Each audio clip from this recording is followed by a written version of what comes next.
Hello guys, ഭയങ്കര beautiful ആയ country ആട്ടോ ഇറ്റലി. നിങ്ങൾ ഇറ്റലി ട്രാവൽ ചെയ്യാൻ പ്ലാൻ ഉള്ളവരാണെങ്കിൽ ഐ ഗ്യാരണ്ടി യു ഈ ടിപ്സ് നിങ്ങൾക്ക് എന്തായാലും യൂസ്ഫുൾ ആയിരിക്കും.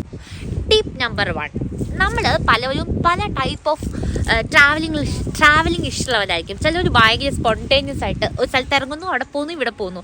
ചിലവരാണെങ്കിൽ ഭയങ്കര പ്ലാൻ ചെയ്ത് അങ്ങനെയൊക്കെ പോകുന്നവരായിരിക്കും. ഇറ്റലി പോകുമ്പോൾ നിങ്ങൾക്ക് ടൈം സേവ് ചെയ്യണമെന്നുണ്ടെങ്കിൽ നിങ്ങൾ കുറച്ചൊന്ന് പ്ലാൻ ചെയ്ത് പോകുന്നതായിരിക്കും ഏറ്റവും നല്ലത്. കാരണം പല സ്ഥലത്തും ലൈൻസ് ഭയങ്കര വലുതാണ്. പക്ഷെ പല ചാനലിലൊക്കെ ഞാൻ കണ്ടിട്ടുണ്ട് ഒരു 4 hours 5 hour ക്യൂ ഒക്കെ കൊളോസറ്റിലൊക്കെ നിൽക്കേണ്ടി വന്നു. അത്രയ്ക്കൊന്നും എനിക്ക് തോന്നിയിട്ടില്ല. പക്ഷെ സ്റ്റിൽ നിങ്ങൾക്ക് ടൈം ഒരുപാട് സേവ് ചെയ്യാൻ പറ്റും, ക്യൂ ഒരുപാട് സ്കിപ്പ് ചെയ്യാൻ പറ്റും. കാരണം നിങ്ങൾ ഭയങ്കര ക്യൂ കാണുമ്പോൾ ഉണ്ടല്ലോ, പലവരും ഇവിടുത്തെ മിക്ക അട്രാക്ഷൻ പ്ലേസസിലും പലവരും skip the line, guided tours, walking tours എന്നൊക്കെ പറഞ്ഞ് കാണാം. അപ്പം നമ്മൾ ആ നിൽക്കുന്ന ഫ്രസ്ട്രേഷൻ കാരണം നമ്മൾ കുറച്ച് എക്സ്ട്രാ പൈസ മുടക്കിയിട്ട് ആ ട്രിപ്പ് ചൂസ് ചെയ്യും. പക്ഷേ അപ്പം അങ്ങനെ നിങ്ങളുടെ അടുത്ത് ഓൾറെഡി ടിക്കറ്റ് ഉണ്ടെങ്കിൽ നിങ്ങൾക്ക് ആ ഒരു സാധനത്തിൽ നിന്ന് നിങ്ങൾക്ക് നിങ്ങളുടേതായ ട്രിപ്പായിട്ട് പോകാൻ പറ്റും. രണ്ടാമതായിട്ട് നിങ്ങൾ റിസർച്ച് ചെയ്യേണ്ട കാര്യം എന്ന് പറഞ്ഞാൽ ഇവിടെ എല്ലാ ട്രാവൽ ടൂറിസ്റ്റ് അട്രാക്ഷൻസും എല്ലാ ദിവസവും എല്ലായ്പ്പോഴും ഓപ്പൺ അല്ല. അവർക്കൊരു ടൈമുണ്ട്, എൻട്രി ടൈമുണ്ട്. അതുപോലെ ആ പല അട്രാക്ഷൻസും ക്ലോസ് ചെയ്യുന്നതിൻ്റെ കുറച്ച് സമയം മുന്നേ മാത്രമേ അവർ ആ എൻട്രി നമുക്ക് പെർമിറ്റ് ചെയ്യത്തുള്ളൂ. പലതും പല സമയങ്ങളിലും ക്ലോസ് ആയിരിക്കും. പലതും ചില പെർട്ടിക്കുലർ സമയത്ത് അവർ ക്ലീനിങ് പ്രോസസ്സിനൊക്കെ ആയിട്ട് ടൂറിസ്റ്റുകളെ കയറ്റി വിടത്തില്ല. അപ്പം നമ്മൾ അവിടെ പോയിട്ട് നമ്മൾ ബുദ്ധിമുട്ടുന്നതിനേക്കാളും നല്ലത് it's always good to plan ahead. നിങ്ങൾക്കറിയാലോ, ഏതൊരു ടൂറിസ്റ്റ് പ്ലേസും പോലെ ഇറ്റലിയിലെ എല്ലാ പോപ്പുലർ അട്രാക്ഷൻസും നല്ല ക്രൗഡഡ് പ്ലേസ് ആണ്. അതുകൊണ്ട് തന്നെ നമ്മുടെ ബാഗ്, ഫോണ്, വാലറ്റ് ഇതെല്ലാം ശ്രദ്ധിക്കണം. ഇവിടെ പിക്ക് പോക്കറ്റിംഗ് കുറച്ച് അധികമുള്ള പല സ്ഥലങ്ങളുണ്ട്. അതുകൊണ്ട് ഏറ്റവും ബെറ്റർ നിങ്ങൾ ബാക്ക് പാക്കാണ് ഉപയോഗിക്കുന്നതെന്നുണ്ടെങ്കിൽ ഇൻസ്റ്റെഡ് ഓഫ് ലൈക്ക് ബാക്കിൽ നിന്ന് ഇടുന്നതിന് പകരം ഇങ്ങനെ ഫ്രണ്ടിൽ നിന്ന് ഇടുക. അതാകുമ്പോൾ നിങ്ങൾക്ക് കാണാമല്ലോ ആരെങ്കിലും എടുക്കുന്നുണ്ടോയെന്ന്. കാരണം പലപ്പോഴും ഭയങ്കര തിരക്കാകുമ്പോൾ നമുക്ക് അറിയത്തില്ല ബാക്കിൽ നിന്ന് ആരെങ്കിലും തുറന്നെടുക്കുന്നുണ്ടോ. അതുപോലെ ഇങ്ങനത്തെ ബാഗാണെങ്കിൽ സിബ് ഇതൊക്കെ ശ്രദ്ധിക്കണം. എപ്പോഴും നമ്മുടെ കയ്യിൽ ഇത്തിരി ക്യാഷ് വെക്കണം കേട്ടോ. ഇപ്പം ഞങ്ങൾ ജർമ്മനിയിൽ നിന്ന് വരുന്നുണ്ട്. ജർമ്മനിനേക്കാളും ആ കാര്യത്തിൽ ഇറ്റലി ബെറ്റർ ആണ്. ചെറിയ കടകളിലൊക്കെ ഇവർ കാർഡ് എടുക്കുന്നുണ്ട്. ബട്ട് സ്റ്റിൽ എപ്പോഴും ഒരു ബെറ്റർ ഓപ്ഷനാണ് നമ്മൾ വെറും ക്രെഡിറ്റ് കാർഡോ ഡെബിറ്റ് കാർഡിനെയോ ഡിപ്പെൻഡ് ചെയ്യാണ്ട് കയ്യിൽ ഇത്തിരി ക്യാഷ് വെച്ചാൽ that will be really useful.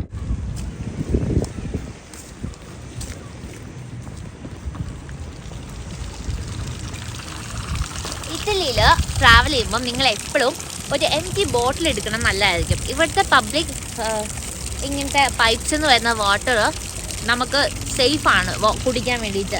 ഇത് കണ്ടോ, ഇതിൻ്റെ മൂക്ക് ഇങ്ങനെ നീണ്ടിരിക്കുന്നതുകൊണ്ട് ഇങ്ങനത്തെ സാധനങ്ങളെ നസോണി എന്നാണ് അവർ പറയുന്നത്. പക്ഷേ നമുക്ക് പലപ്പോഴും ഈ വെള്ളം സേഫാണെങ്കിലും ഇവിടെ കാണുമ്പോൾ അഥവാ കുടിക്കാൻ തോന്നുന്നില്ല എന്നുണ്ടെങ്കിൽ നിങ്ങൾ വിഷമിക്കേണ്ട. എല്ലാ സ്ഥലങ്ങളിലും മിക്ക പ്ലേസിലും ടൂറിസ്റ്റ് അട്രാക്ഷൻസിൽ എന്തായാലും ഉണ്ട്. അല്ലാത്ത ഗാർഡൻസിൽ വരെ അവർ പ്രോപ്പറായിട്ട് ഒരു സിസ്റ്റം പോലെ ഉണ്ടാക്കി വെച്ചിട്ടുണ്ട്. അവിടെ നിങ്ങൾക്ക് നോർമൽ വാട്ടറും കിട്ടും, സ്പാർക്ലിംഗ് വാട്ടറും കിട്ടും. നേരത്തെ ഞാൻ നസോണി കാണിച്ചപ്പോൾ പറഞ്ഞില്ലേ ഇവിടെ അല്ലാത്ത വെൽ ബിൽഡ് സ്ട്രക്ചേഴ്സ് ഉണ്ടെന്ന്, വാട്ടർ കളക്ടിങ് പോയിന്റ്സ് ഉണ്ടെന്ന്. അത് ഇതാട്ടോ. ഇത് മിക്ക സ്ഥലങ്ങളിലും നിങ്ങൾക്ക് കാണാം. ഇത് കണ്ടോ, 1.5 ലിറ്ററിന്റെ ബോട്ടിൽ, 1/2 ലിറ്ററിന്റെ ഇത് നമുക്ക് അല്ലാണ്ട് നിറയ്ക്കാൻ തോന്നുന്നു. ഇവിടെ നമുക്ക് സ്പാർക്ലിംഗ് വാട്ടർ വരും, മറ്റേ ഗ്യാസ് ഉള്ള അത്. ഇത് സ്റ്റിൽ വാട്ടർ, നമ്മുടെ നോർമൽ വാട്ടർ. നമുക്ക് ഏതാ വേണ്ടേ? സ്പാർക്ലിംഗ്. നമുക്കിപ്പോൾ സ്പാർക്ലിംഗ് ആണെങ്കിൽ ഇത് ഇവിടെ വെച്ചിട്ട് ഇത് ഞെക്കിയാൽ മതി. ഇത് കംപ്ലീറ്റ്ലി സേഫ് വാട്ടറാണ്, നല്ല വാട്ടറാണ്. ഇവിടെ ഈ വെള്ളത്തിന് എന്തെങ്കിലും പ്രശ്നം ഉണ്ടോയെന്നുണ്ടെങ്കിൽ അവർ ഇവിടെ എഴുതി വെച്ചേക്കും അത് എടുക്കല്ലെന്ന്.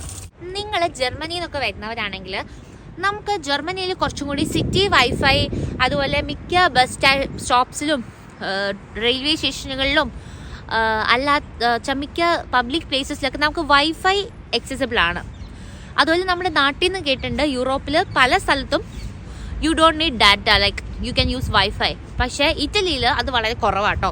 ഞാൻ ട്രൈ ചെയ്ത ഒരു സ്ഥലങ്ങളിലും എനിക്കത് കിട്ടിയിട്ടില്ല.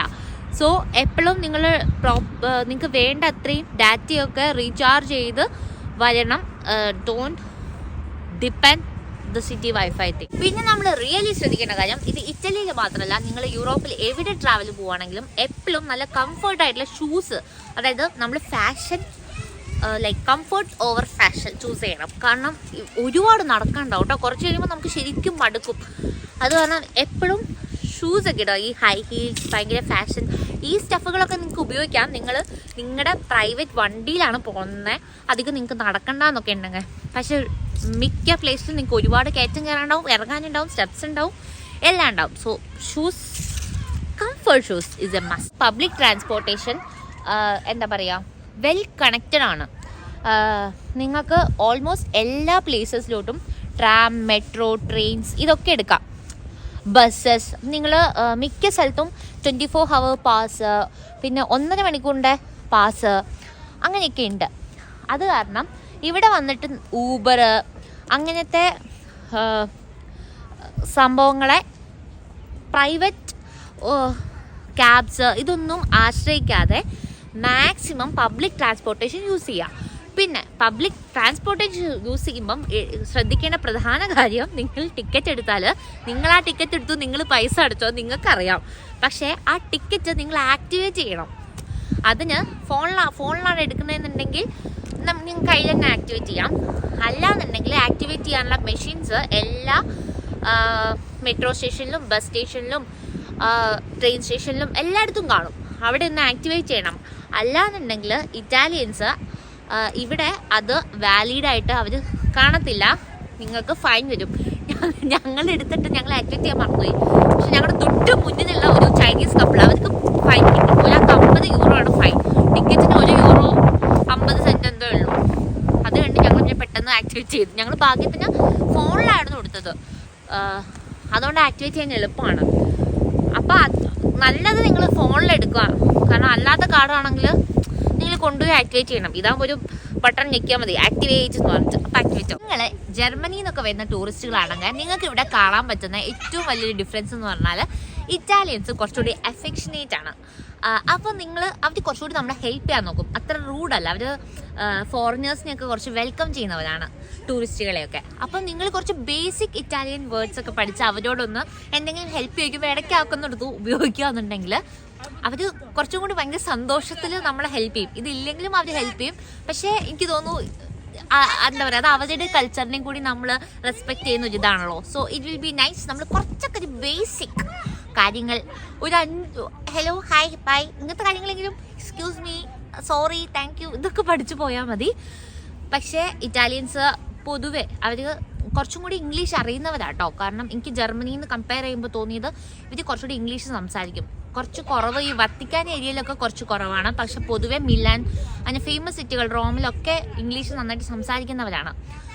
അപ്പം ദിസ് വിൽ ബി ഗുഡ്. രസകരമായൊരു കാര്യം, കുറച്ചും കൂടി ഇവരുടെ റിലീജിയസ് പ്ലേസസിൽ ഇവർ കുറച്ച് സ്ട്രിക്റ്റ് ആണ്. അത് കാൽമുട്ടിന് താഴെ മറയ്ക്കണം, നമ്മുടെ ഷോൾഡർ മറയ്ക്കണം, അങ്ങനെ അവരെഴുതി വെച്ചിട്ടുണ്ട്. അപ്പം പ്രോപ്പർ ഡ്രസ് ചെയ്താലേ ഇവർ നമ്മളെ പള്ളിക്ക് അകത്തോട്ട് കയറ്റത്തുള്ളൂ, അല്ലെങ്കിൽ എക്സിറ്റ് അടിക്കും. അതുപോലെ തലയിൽ തൊപ്പിയിട്ടൊന്നും അകത്ത് കയറാൻ സമ്മതിക്കത്തില്ല.